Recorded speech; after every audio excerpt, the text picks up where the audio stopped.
guérisons en série pendant une mission en Afrique. Dans une région africaine, marquée par la maladie et le désespoir, une équipe de missionnaires est arrivée avec un seul but, proclamer Jésus-Christ et manifester son amour par des actes concrets.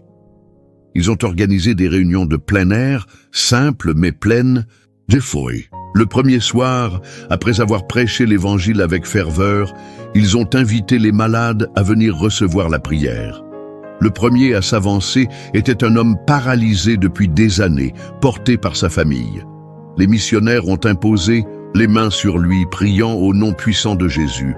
Devant toute la foule, l'homme a commencé à bouger ses jambes, puis s'est levé, vacillant d'abord, puis marchant, puis courant.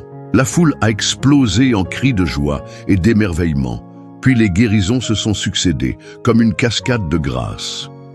Une femme, aveugle de naissance, a soudain crié qu'elle voyait la lumière et distinguait les visages.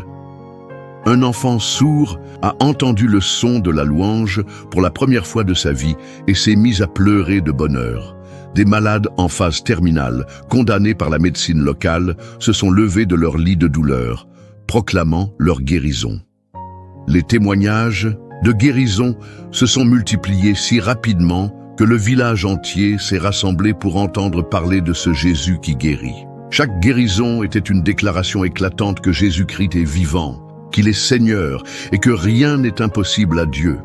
Les cœurs se sont ouverts et des centaines ont donné leur vie à Jésus, non seulement à cause des miracles, mais parce qu'ils avaient vu l'amour vivant de Dieu en action.